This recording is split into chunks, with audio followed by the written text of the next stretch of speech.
Hello, everyone. I'm Mauricio Sanchez, Research Director here at Dell'Oro Group, covering a number of security technologies. We're a boutique quantitative market research firm based in the Silicon Valley. And today I'm joined by Mark Guntrip, Senior Director of Cybersecurity Strategy at Menlo Security. And for today, we've got a session to dig in a little bit into Menlo Security's technology. I'm always very keen to understand what the latest and greatest is, because honestly, it's a tough world out there. Even though security spend has gone up significantly over the last several years. As I said, here at Dell'Oro, I track a number of security markets, predominantly in the network security world. And the graph here on the left shows vendor revenue, very much representative of enterprise spend over the last several years, going from 2017 to 2021. And what we could see is that the revenue or the market, addressable market, grew from about 12 billion to nearly 20, representative of about 12% compound annual growth rate. Compare this then to the rate of losses, so monetary losses that enterprise suffered. And this data comes by way of the 2021 FBI Internet Crime Complaint Center report. And what you can see here is that instead of evening out or declining, the rate of losses actually increased at a dramatic rate, 49% on the compound annual growth rate.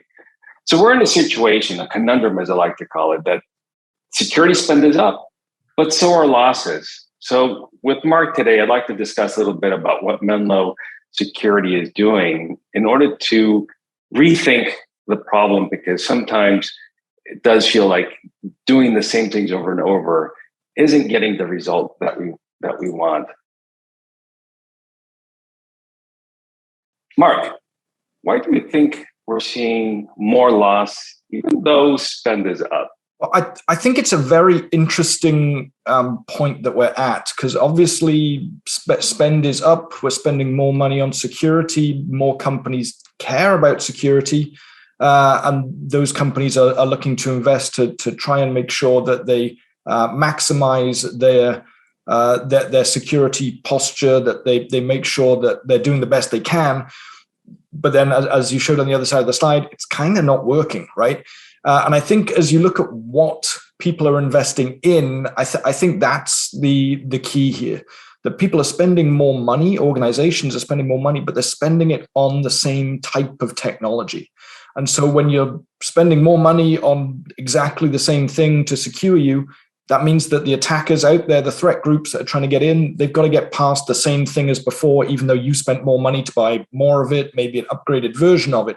And so because the security technologies that we've been deploying on the network really haven't changed for about the last decade, we've given the attackers that much time to figure out what do they have, how do I get past it, and so they've really honed their attacks and their threats coming in to make sure that they can actually evade the layers of defense that have been put in front of them, and that's really what we've started to see, or we've started to really focus on, is this term that are called HEAT, Highly Evasive Adaptive Threats. So threats that the attackers are using that are evasive, so they know what's in place in terms of security and how to get around it, and it's adaptive because they change it.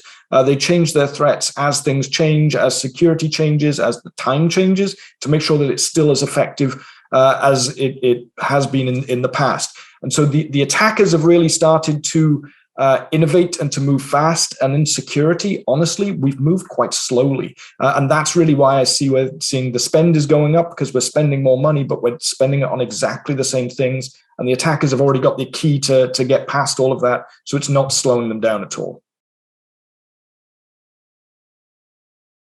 So maybe we can double click, because I'm sure that for a lot of our audience, heat isn't a term they've heard of before.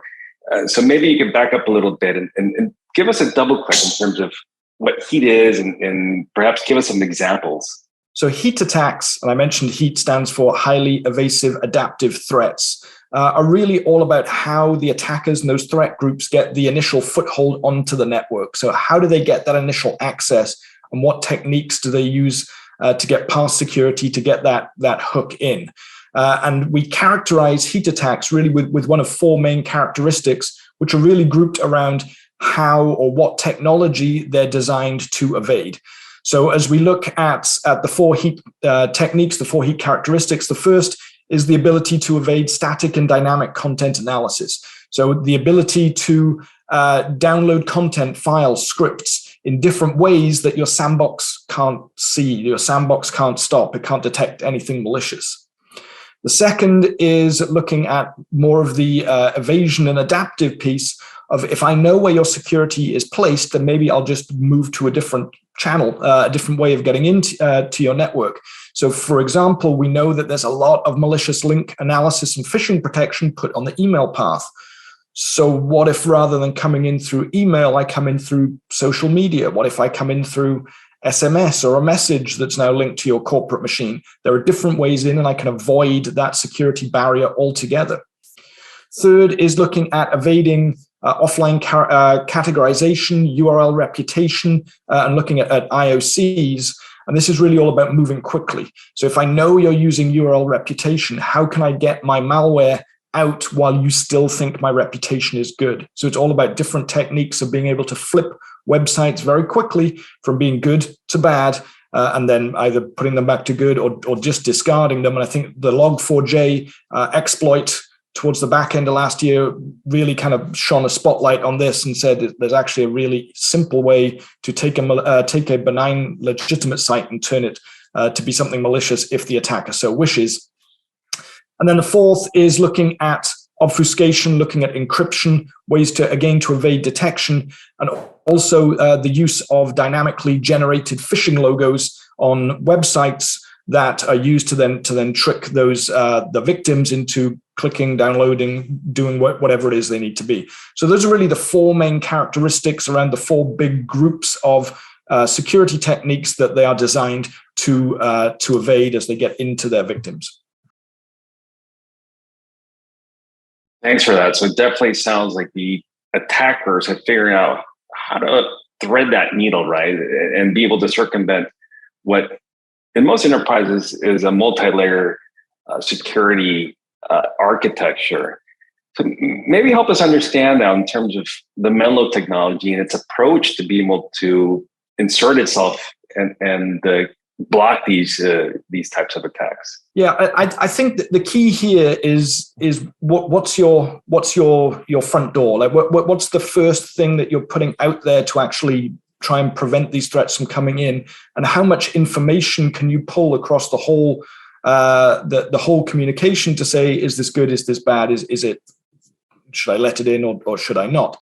But the key thing with Menlo, with our cloud security platform, everything we do is built around our isolation core.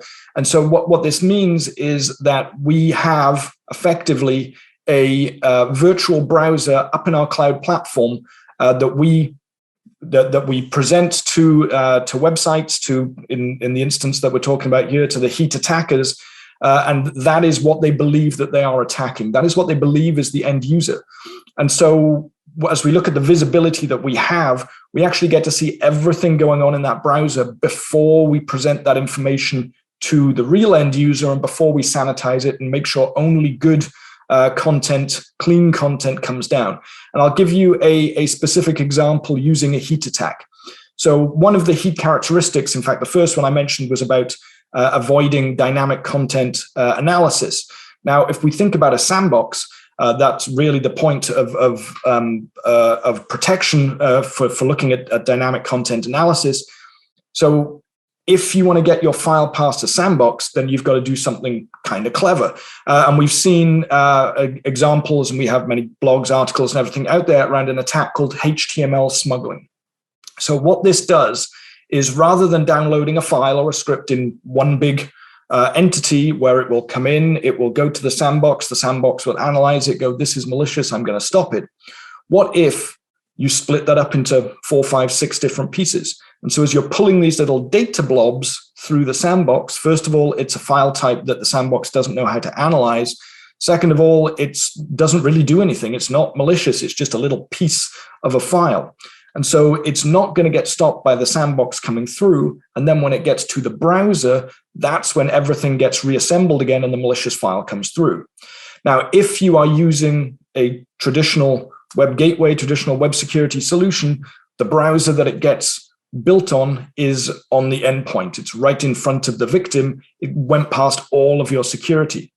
But with that extra layer that we put in with Menlo Security, the browser that file is being rebuilt on is actually still in our cloud platform. So we can actually see that file before it gets to the end user, see that it's malicious, and then block it.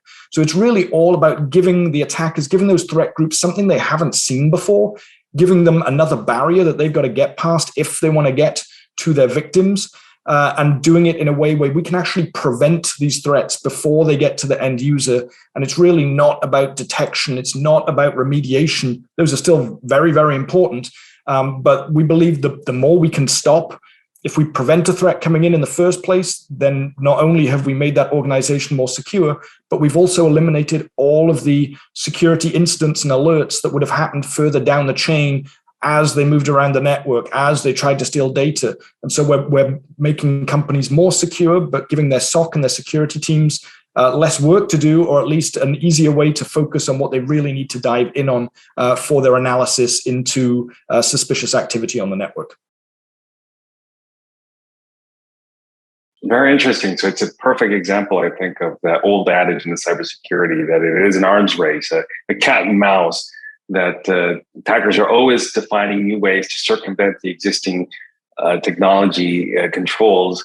And so it's always, the cybersecurity industry always needs to be thinking about how to take that next step and be able then to put that new block to be able to prevent the whatever new way has been identified. And I guess here, as we get to the tail end of our chat today, maybe help us understand a little bit in the grander architecture. Where does the Menlo security solution fit in? And it sounds like it's a complement to secure web gateways, but I just want to make sure for our audience that they have an appreciation to where in the layer or where this technology is expected to exist. You're right. It absolutely can be an augmentation to an existing web gateway. And many of our customers who have something in place, maybe they have a subscription, it's a SaaS service, they've got another couple of years on that, they're not willing to, or they don't want to, they can't switch this thing out, then we can absolutely secure those customers and stop heat attacks from coming in. But we also have the other side of it where we can actually replace the whole thing with our cloud security platform. So those businesses that might be looking to maybe move from an on-premise solution to a cloud, or they've got a solution, but they know it's not really doing what they need, and they're seeing these attacks coming through. Maybe the amount of management required is increasing, as well as the level of security going down. Then we can come in and replace that whole stack, including our isolation core, but also those components that I mentioned around sandboxing and URL reputation and filtering and the whole web security stack. Very good. And I really appreciate that. Speaking on behalf of, I think, of enterprise customers, if I can channel them, that there's an opportunity here to augment what they already have, but as well as thinking about, well, how do I step up my game and take a completely different approach, right? So it sounds like there's a spectrum from augmenting what you've got, but not necessarily feeling like a forklift. But if you're ready to do clean slate, hey, you're able to do that as well with a solution. Well, great, Mark. We're here at the end. Thanks for helping us understand what heat attacks are, where they are in the landscape, and now it's a new class of yet another thing to keep CISOs up at night, and helping us appreciate Menlo's approach to being able to thwart this new class of attacks. Before we conclude for today, any other closing remarks? So I think that the one thing that I'll leave you with, as it relates to heat attacks, I've kind of gone through maybe the theoretical piece of how these things are working. But we have seen several very high-profile groups out there using heat attacks, such as Nobelium, the Russian group behind SolarWind, has been using that HTML smuggling technique that I spoke about. Lazarus in North Korea using browser zero-day exploits to come in, and Inky Squid in North Korea, using heat techniques to try and get in. But all of these things, it's really key to know is that we know about them because we see them, because we stop them. So all of our customers were protected from all of these, but customers out there or companies out there that might not have that additional layer of security, it is worth getting an evaluation and assessment to see if you are susceptible to these threats, if you have exposure. Maybe you do, maybe you don't, maybe you're good. But once you know what you can stop and what you can't, then you can make a decision as to what your next step is and how you would increase and improve your security to make sure that you aren't open to these threats coming into your network. Very good. Thanks a lot for that. And look forward to seeing how this evolves and the technology keeps the bar keeps raising. So with that, thank you, everyone. And until next time.